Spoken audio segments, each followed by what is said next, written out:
What's up, everybody? Welcome to Leaders of Lifestyle, a podcast all about real estate, sports, and entertainment. Take a deep dive with me into the world of high-end lifestyle and get exposed to the different leaders behind the scenes of it all. So let's get right into it.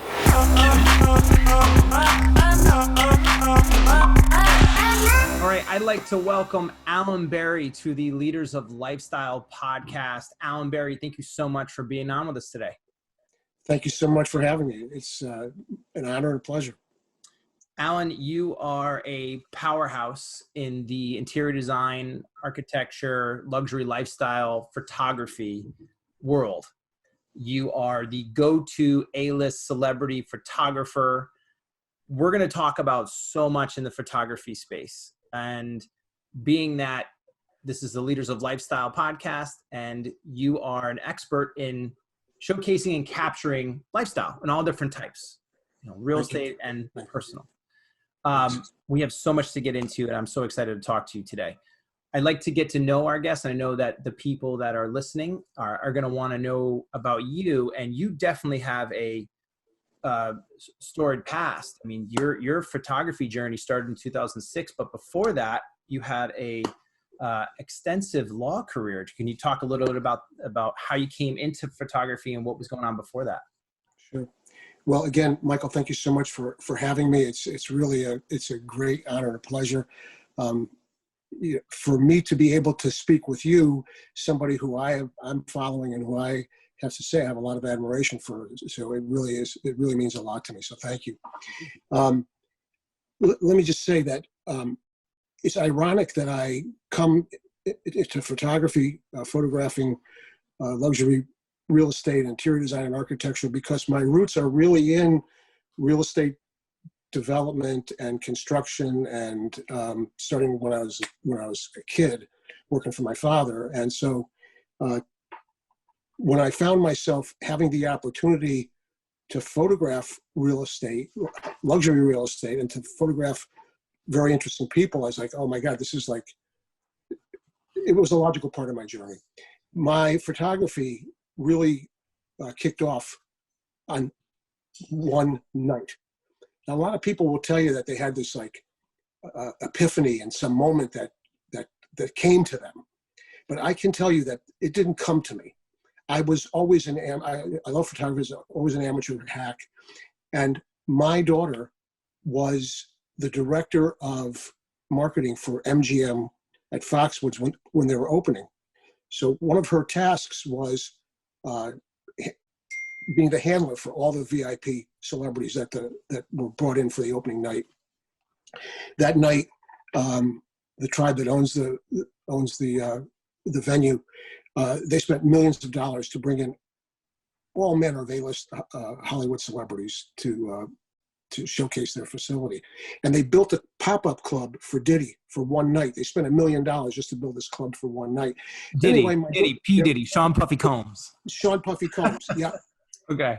Who, I'll tell you a little bit more about him and my experience with him. But anyway, so my daughter calls me and says, Dad, you won't believe this, but the company that we were going to use for our in-house, other than for the press, but our own in-house photographers, they just canceled on us.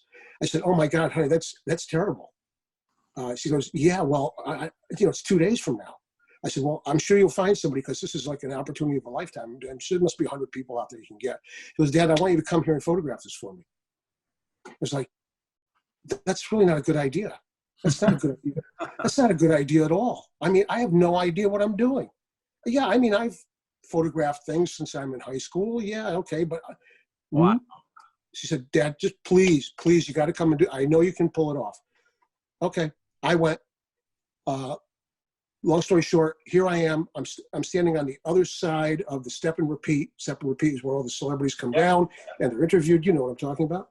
And I'm on the other side of the step and repeat, and I'm looking at Michael Douglas and Catherine Zeta-Jones and Diddy and all kinds of people. And I've got a camera, and I'm standing here, and I'm looking at, oh, there's a guy here's from Getty, and here's this other guy from Wire, and what are they doing? So I just sort of figured, well, I'll just sort of watch what they're doing, and like,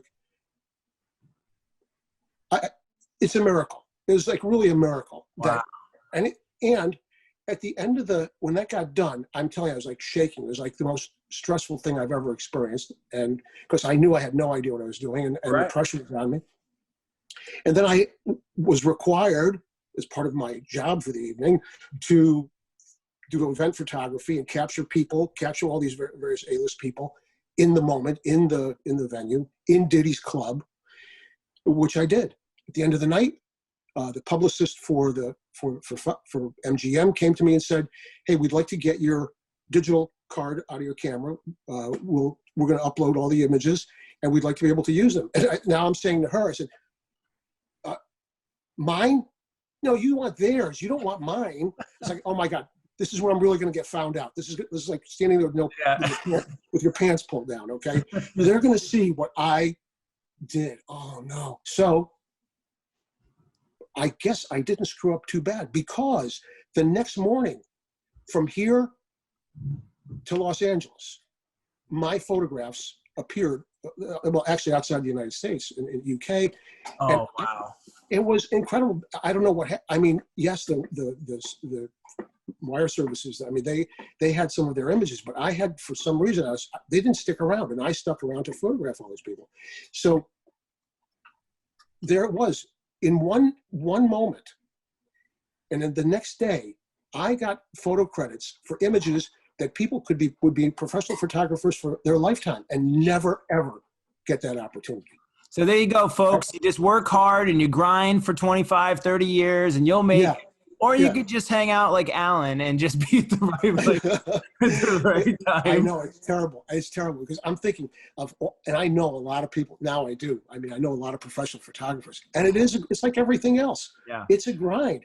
Yeah. And to have some nobody who doesn't know what they're doing walk in and like steal the show. I mean, that's like horrible, bad. When you were in that moment, you were okay. Now here I am, whether I like it or not, whether I know what's going on or not, I'm in that moment. Were you able to stop and say, okay, focus, get inside of myself, and say, I gotta perform now. I'm in the show. Let me perform. Were you in that moment like that, or were you just like doing your regular thing like it was any other shoot? No, I had not done anything professionally before this, so it wasn't like any other photo shoot. This was it. This was like the first thing. But did you know it was it when you were doing it like that? Were you like, no, I'm just saying, this is a one-off. I'm going to get killed. It's going to be a disaster. I'm never going to photograph anything again. It's been a lot of fun.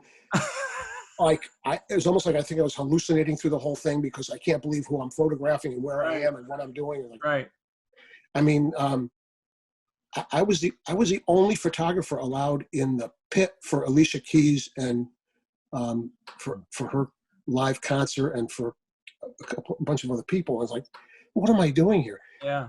So I wanted to be in the moment. I really wanted to savor it, but on the other hand, I was so freaking out about what I was doing. It's like, I better just make sure I get these pictures in the camera, you know? And what I can tell you is, from there, the next day, I started getting these phone calls from, and I'm looking, I see these are California's area codes, and I'm getting phone calls from publicists for these various artists saying, hey, we saw the pictures that you have. We'd like to license the use of a couple of them. Wow. As if I knew what licensing photographs was. So, oh yeah, exactly. Of course, well, hold on, let me check my attorney real fast. Hold on. Let me put on my attorney hat, which knows nothing about this either. Yeah. And so I did something, and these people became like, I got into their Rolodex, they got into mine, and we start, and the next thing I know, I'm finding myself in Manhattan like weekly. Wow. Photographing people that were coming into town at events, being able to do a lot of different interesting things. And I can also say that I felt like I was a 45-year-old club kid, because I was spending a lot of nights in Shrine at MGM, which was like, I became like the house shooter for Shrine. And I shot all kinds of people that came through there. It's so ironic. Steve Aoki was one of his first really big shows. And I just was, and my daughter just produced him for New Year's Eve at Hakkasan. And I was saying, well, at least he made it. I can watch him. That's good. But the fact is that that's how all this came about. And how And long did that stretch run for you, where you were getting these, that was a grand slam that you hit in that moment, and then it snowballed into these other things? How long was that stretch of just, were you just doing A-list photography for photographers? Yeah, I would say that I was doing that specifically for probably 3 years. So I really cut my teeth in, I guess you'd call it's event photography, but it was event photography that also involved celebrity photography. So, I could say that I was at some event. Recently, I published something that was not quite so long ago, but where I photographed Alec Baldwin, and that is a direct lineage back to then to more current. But it was event photography where there was a lot of celebrities involved, and that's how I started. And that was about a 3-year period of time. And then I got asked to photograph some things other than events, where I got to photograph venues. And I photographed a lot of Manhattan clubs, large scale clubs that were opening. 2010, 2009, 2010, 2011 in there. And I got the opportunity to shoot in New York, in DC, and in Miami. And I was shooting the interiors of these clubs. Again, can I tell you that I really knew what I was doing? No, but that really worked out. And a number of architects that were part of these projects, started reaching out to me for things that were sort of more local to the Northeast. And the next thing I know, I'm shooting architecture and interiors, and it just kind of grew from there. You have shot, and I mean, I'm just going to name drop for you. I mean, look at the who's who here: Kim Kardashian, John Legend, Martha Stewart, Lindsay Lohan, Sean P. Diddy Combs, Alec Baldwin, Meryl Streep, Vivica Fox, Neo, Tiki Barber, 50 Cent's mansion you shot. You've shot Barbara Corcoran's property. You grew from this A-list celebrity portfolio of shooting people to then shooting these venues to then shooting these actual properties. Yes. And over the time, and I could see how that could snowball a little bit through the kind of dossier of people that kind of asks one thing and then it leads to another thing, it leads to another thing. Yes. For you, it sounds like you were shooting, everything was kind of out of just pure feel. And obviously there's a talent there, because people weren't wasting their time with you if you weren't talented. So, but it sounds like you're more of because when I talk to photographers, it seems like I put them into 2 groups. You have people who start to shoot structures, and those people start to architect that's very science-based. There's a lot of numbers involved with lenses and very technical. And then there's also the very artistic photographer who's not as technical. Where do you feel like you're falling when as a philosophy in photography? That's a really great observation, by the way. And there is sort of that delineation within the art of professional photography. I can tell you that because I have another background as a child, which was in the fashion world, not me, my mother, I got to spend a lot of time kid in the fashion world, and I going to New York Fashion Week even as a youngster, believe it or not. So I started off with this sort of idealized, maybe stylized, artistic concept of photography. I then evolved to being very technical. And today I would say I bring both of those 2 pieces to what I do. Yeah. The technical side of it is, it's very complicated. The fact that I can understand like a very small amount of it, but I'm very lucky because the technology and the technical side is phenomenal. I try to think of things from a more artful perspective. And for better or worse, what you see of my work, what people see of my work, is where I brought my art, my sense of style, whatever that is, from my life experience, using the technology, using the technical side to deliver the images that I deliver today.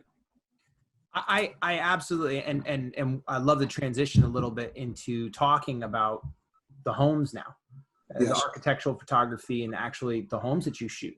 I have, I came about really starting to look at your stuff the last, probably I'd say last 6 months. Obviously, you know, I'm selling some higher end properties. You sell luxury. You sure are. Beautiful, beautiful houses, the best of the best. So there's a lot of photographers, and there's a lot of media marketing people. There's a lot of videographers that all shoot photography. There's a lot of editors who also do photography. Like, everybody's got their thing. And especially in the lower Fairfield County area and in New York, it starts to become almost like you can call on a service or a company and they got a guy or something like that. Yes, exactly. I have really enjoyed looking at the photography that you've done. And you could tell amazing photography, because it's almost like how you specifically shoot color contrast in your pictures in some of these houses. I'm a huge believer in how I market that we can increase the value of a product or property through perception, showcasing the best. And that's our first job as marketers before we've even done anything, is content creation. Right. How are you, I mean, when you were like, okay, I guess the best way to go is do you have a style when you're shooting interiors for homes, or even exteriors, that you just, I'm a huge fan of that. Like for exteriors, I love twilights and I love to shoot them like this. Interiors, I love when colors pop as a flat. Some people like to turn on lights in rooms. Some people lights off. Like, can you just talk a little bit more about it? Because I'm fascinated with that. Well, thanks. Well, first of all, thank you very much for the kind words and your, I'll say, following along on what I've been trying to do. It's really flattering, and I appreciate it, because you have your expertise in real estate, where you see everything, and for you to be able to, and you also are a phenomenal marketer. So for you to bring all your knowledge and to say you're interested in what I'm doing, I mean, that's a big deal, Michael. I really appreciate that. Thank you. Do I have a specific idea? I can tell you the most specific approach that I take, whether it's outside or inside, is I want to tell the story of the property. I want to think, like, if this was my house, how would I want it to be portrayed? Shooting the lifestyle. Right. Yeah, exactly. And listen, there's all kinds of styles of everything. There's all kinds of styles of marketing. There's all kinds of styles of real estate agents and brokers. It's a million styles of photography. Lights on, like you said it exactly. Lights on, lights off, this, that, that. I want to tell the story as I see it. That's number one. Number two, I feel pretty lucky that a lot of what comes in front of me is really pretty beautiful. Yeah, it's a good product. And like, I want that to look beautiful. I know it's kind of a cliche word, but hey, it's my house. I want people to say, wow, Alan, that's a great house. That looks really beautiful. That's the emotion that I want to evoke, or the response that I want to evoke when people look at the photography, the images that I capture. So, it's really a question of style. I have developed this style for better or worse. What can I tell you? I mean, but one of the things that you mentioned was pops of color and things like that. Well, you have to be able to do that, because that's part of the visual interest that's created. That's critical to me. So and I think you said it's the style. Like you start to, because I have to believe that, I don't know the first thing about taking pictures or photography. I have to believe that eventually what happens is you kind of like, you see a room, or you see the property, and you're like, I think that this story needs to be best told from these shots, Yeah. shot this way or at this angle or at this time. So you go and you hit those shots, and then you're doing it in a way where it's a style that you like. And the reason why you've been so successful is that that's a style and a talent that is, the majority of people will see that and go, that is a beautiful high-end shot. I have met and had shots done with photographers that they're almost too, it's bland, and they're trying to almost be too artistic with it. Yeah, And, and then there's the other side, which you see people who have taken shots and they're way blown out, way post edit. Right. How much of, for what you're doing is, I know I'm shooting this shot, but I also know I'm going to do a little post edit touch up here and there, those sort of things, filtering, or is it just boom right there on that camera and I'm not touching anything after? Well, I got to tell you, that's a really, really excellent question. And as it turns out, the rule historically in photography is to get the shot in the camera. If you can't get the shot in the camera, there is no amount of post-production that's going to make that shot look good. Yeah. So in my mind, I have to see that shot and I have to capture that image. However, that being said, when you look at one of my photographs, you say, well, that's a beautiful image. But what you don't know is that image is probably made up of anywhere from 10 to 12 or 15 images that have been composited. So in my mind, when I'm looking at a shot and I can say to myself, like, I'm in a bedroom that overlooks the ocean, what do I have to do? I have this thing in my mind where I'm laying in bed and I'm looking out at the ocean. What do I have to do? Not only stylistically, but technically, to get that shot. Right. And that's what I'm doing. Do I have, when I look at an image, when I look at a space, do I see it in my mind? I tend to, yes. Yeah. And do I want to get it in the camera? Yes, I do. And there's no such thing as, well, you know what, I got that's shot, but I can fix it in post. People that say stuff like that, like, I'll fix it in post, forget it. That's disastrous. It's whether you can enhance it and bring it to in post. Right. That's what I'm really trying to do. Beautiful. So, beautiful. Let me ask you a couple of quick questions. Could be one word answers, could elaborate. What do you like shooting more, interior or exterior? I like interiors more because there's just much more detail and much more interest. Okay. Do you like the daytime shots, or do you like nighttime twilight? I like to shoot late afternoons and into twilight, both interior and exterior. And the reason for that is because I love shadow and light. That's what photography is all about. Shadow and light and darkness. And to me, the interplay is so interesting. And the later in the day, the longer the shadows get, regardless of what time of year it is. And the more interesting and dynamic and beautiful that light is. Yeah. So I guess I'm going to say, like, later in the afternoon. For me, I love twilight shots. I've really gotten very heavily into shooting twilights with a drone. Yep. And that's and not just twilight, but I also love shooting at night. A lot of drama. It's got to be the right piece of property. It's got to be something that's architecturally significant, where both the outside and the inside speak to you, and how you can tell the story of that design and architecture. Yeah. That's so. Sorry for the long answer, but that's. No, it's absolutely perfect. I mean, we're living in a world where psychologically we understand that 98% of, and I don't care how high end, 15, 20 million, 25 million, there's still a lot of this stuff is still going to start.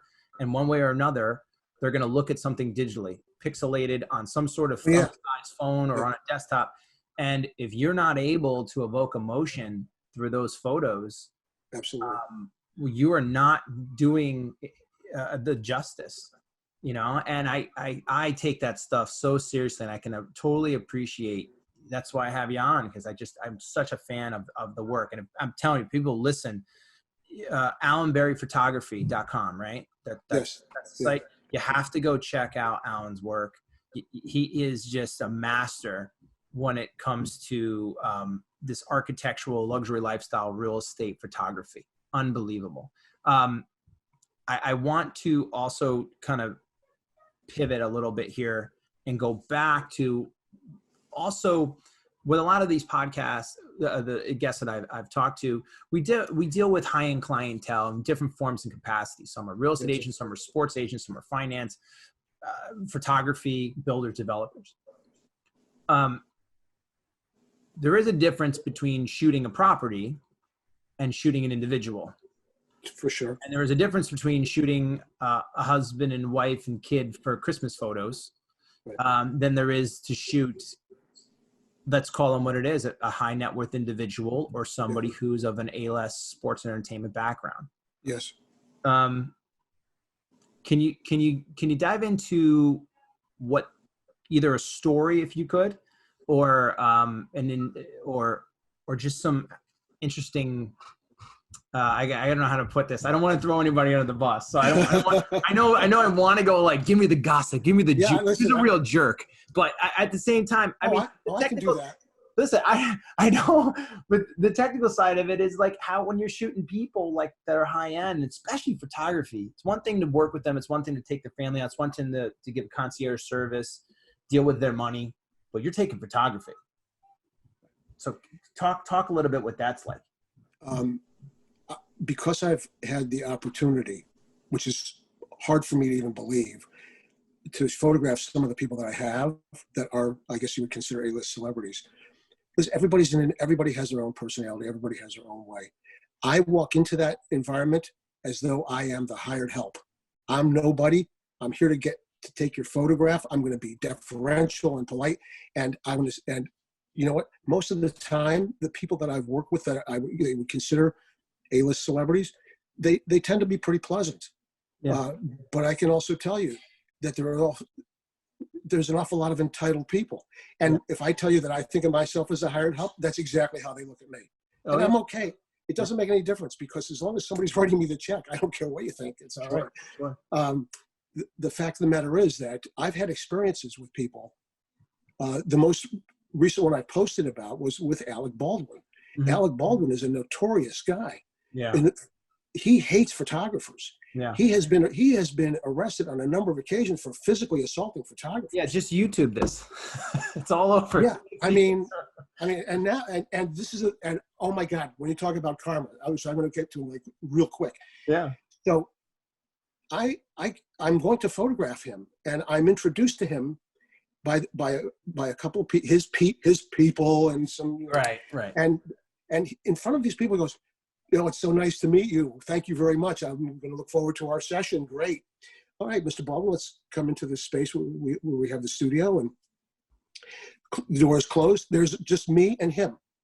And I'm saying, oh, Mr. Baldwin, if you wouldn't mind, we'd just have a seat right here. And he gets up, gets this close to my face. I'm not going to use the curse words that he used, but he said, you have 2 minutes to get my photograph.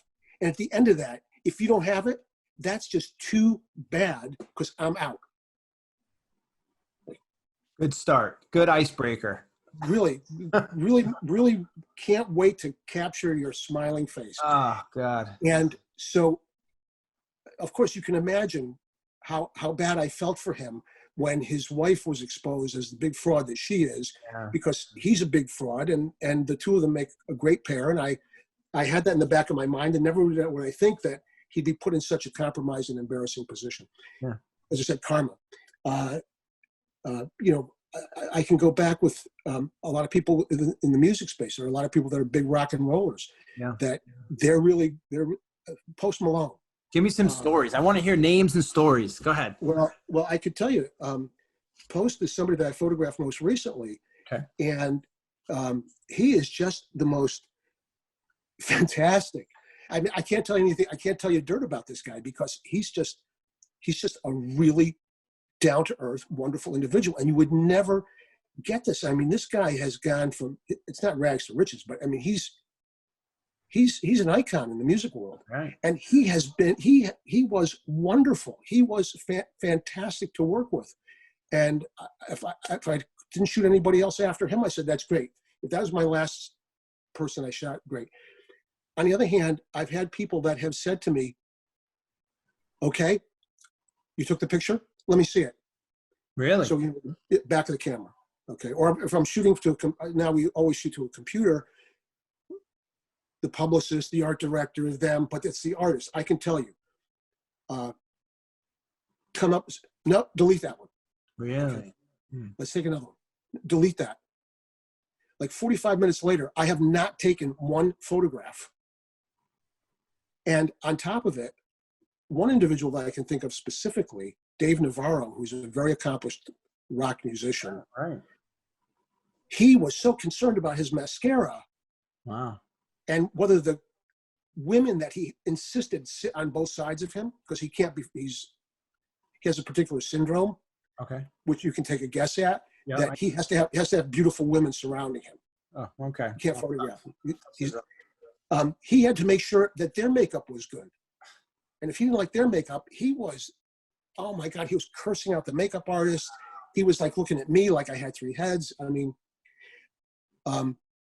Martha Stewart is a wonderful person. She's incredibly accomplished, but she happens to be one of these people that, listen, Michael, if every day you were being photographed and being told, stand here, after a while, it would sort of start to wear on you, I'm guessing. So yeah, Martha gets photographed all the time. Oh, Martha, this is Alan Berry. He's here to photograph you. It's like, okay. And I could just see it. Yeah. And that happens. And I take one picture. Is that it? Are you done? Well, you know what? Do you mind? Can we take a couple more? Like we can just kind of pop right through this. It'll be great. You'll really love it. It's going to be a lot of fun. Look, I don't have a lot of time. Yep. There is a lot of that. There is a huge amount of that, as well as a lot of people that are very nice. I mean, Kim Kardashian, I got to say, it was a big to-do. She has a huge entourage that comes along with her. But when it came time to photograph her, she was all business, because that's her brand, and she probably, I guess she knows better by now, right? Not to antagonize whoever's capturing her images that are going to be seen all over the world. Yeah. So are you and not to cut you off, I gotta because now I'm picturing, you're telling me these stories and picturing these faces, and people listening are picturing these faces. If we turn the camera around, are you playing a role with them where some people you could tell I'm going to have this fun time and I'm going to kind of communicate, we're going to go back and forth, right? And on other ones where you're like, oh, okay, well, this person, us salespeople, the high D, let's get down to business. I'm a driver. I'm the boss. Everything's going to happen my way kind of personalities. Are you shifting who you are kind of, or are you like, look, I'm Alan Berry. I shoot this way. This is how I shoot for you or for anybody else. Like, how do you do that? I think that I take the same approach with everybody, which is respectful. If I say deferential, I don't mean like from a weak perspective, but from the perspective of, I know this might not be exactly what you want to be doing right now, and I know maybe it's sort of a pain, but let's try to get this done. Let's get something good, you know. Yeah. So I take my approach.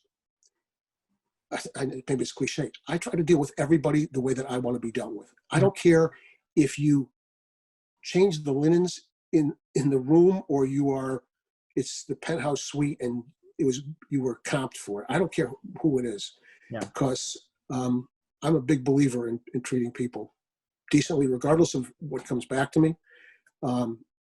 So yeah, I take the same approach with everybody. And how much? And it sounds kind of like, and it's interesting to think of, like, these are massive, the who's who top of the sports entertainment space, right? Yes. How much of these photo shoots are you finding, or did you find as well, that coming from them, hey, Alan, this is such and such publicist, they've asked for you to do a shoot? And how much of this is, hey, do the shoot, and they don't even know that this was even going to be happened, or this was even scheduled at 3:00 in their day? How much of that is from them, and how much of that is from about 50?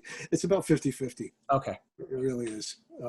It's a great point, because it's like, I can see that I'm walking in, it's like, this is what we're doing now. Okay. Right. Okay. So yeah. So and that you can feel that. But the fact of the matter is that there are a lot of people that these people operate in a world that you and I can only, I guess, imagine, and so they have everybody doing everything for them. It may come to the point where, in terms of their posing and the style and the wardrobe, and everybody's doing that for them, but they're the ultimate decision makers, and they tend to be surrounded by people that are pretty psychophantic in the sense that they're going to tell them that, yeah, you're the best, you're the greatest, whatever. I'm not saying that everybody is like this, but that there is a certain flavor that I could say overall that I've experienced. But yeah, I don't know if I've answered your question clearly enough on that. But. No, absolutely. I mean, you hit it on the head there. And I'm also pulling similarities within the real estate and sales, the world, where you meet some people and you meet them sometimes where they are. And a presentation you're having with them or a meeting with their assistant is part of the 3 o'clock time slot on a thing they're doing at 5. And we're talking about one of their 4 properties. So this is not the end of the world to them. And same thing. And then you have other people like they've been waiting for you for a week, And for you, when somebody is that way with you and you're like, okay, I still have to do my job. I have to do my job. And you're, like Alec Baldwin, you try to bring it back in and use some of your personality and charm to kind of change that photo shoot to bring something out? Or is he knows his thing, he knows when those cameras are on, he's going to do it, and you know what, you're going to do your thing and it's just going to happen? Like, is that how it works? So that's a really such an excellent question. So on point. These people, I hate to use this phrase, these people, they know the best angle that they have to be photographed at. You could be talking to somebody who's looking at you like this, and the minute that camera comes on to them, they're like, they're just hitting every angle, regardless of what I'm going to say, regardless of how I'm going to be, because their job is to portray themselves the best way that they can. Yeah. I cannot get a good picture by being an antagonist. If it's 2 minutes, I want that 2 minutes to be memorable. Yeah, right. And I want it to be that, hey, you know what, that guy, he was pretty decent. He brought some energy to this thing. Yeah. And I feel like if I can bring my positivity to a circumstance that might be less than positive, that's going to be great. And hopefully that will be reflected in those photographs. Now, you, on the other hand, have a much harder job in this regard with people that don't have the time, don't have the respect, whatever it is. I can just imagine sitting at listing presentations where you're dealing with somebody who's like, can we get on with this? And you have your stellar personality, and you've got your charm and your spirit, and you want to bring all of your talent and creativity to that. And it's like, no, I'm not interested in any of that stuff. Just tell me, how quickly you're going to sell my property. It's going to be over ask, and what can we do about the commission? I mean, yeah. And you know what? That I teach a lot of young agents, especially that I work with, on how to work with different personalities and how to say the right proper responses. Not to be surprised when a personality type in that position, meeting them where they are, replies to you like that. And that's who they are as a person. That made them where they might be. And it also might be some downfalls. But I think it's just so interesting when you're talking about these 1% groups and how the psychology works and how they actually work. I mean, with this, you just told me about, they know right where to hit. I mean, they're pros, right? There's a reason why they're pros. You're a pro. At the end of the day, it gets done and they're on to the next thing. This just is fascinating. I love it. I want to ask a couple more quick questions.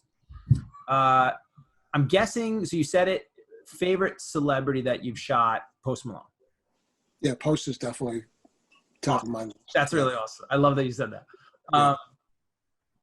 Without getting, I mean, you have a lot of clients, you love them all, I'm sure.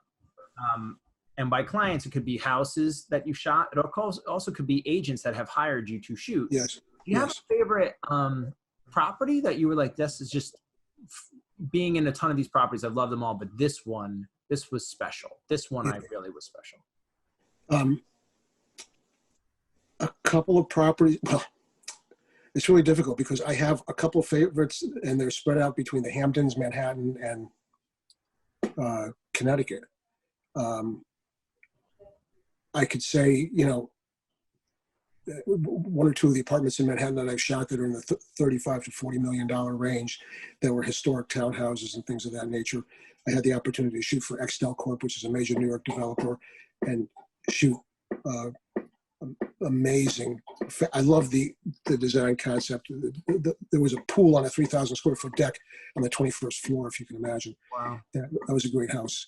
In Connecticut, I can tell you, I had the opportunity to photograph a house on Sasco Hill in Fairfield.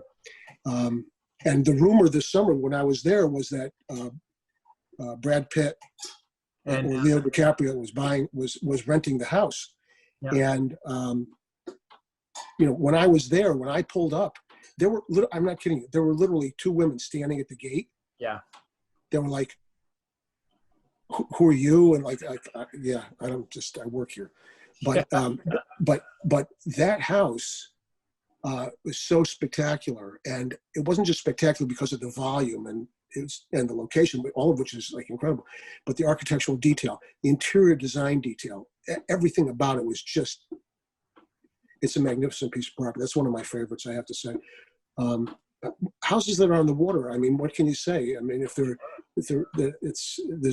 the allure of being by the water.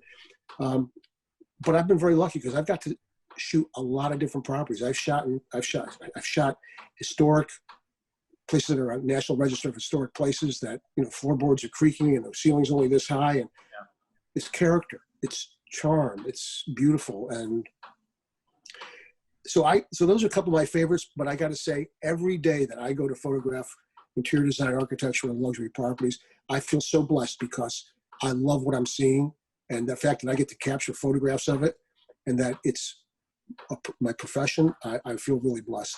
I came from a small town upstate New York, and my family never had a lot of money. And me and my wife, I was a teacher before this, and me and my wife lived in a little condo in Bridgeport. And, you know, that's it. I mean, that's the thing. And my parents were teachers.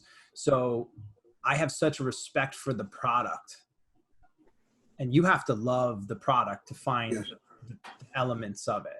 I mean, that's it. Don't get involved in this if you don't have passion for these items, you know? Exactly. Exactly.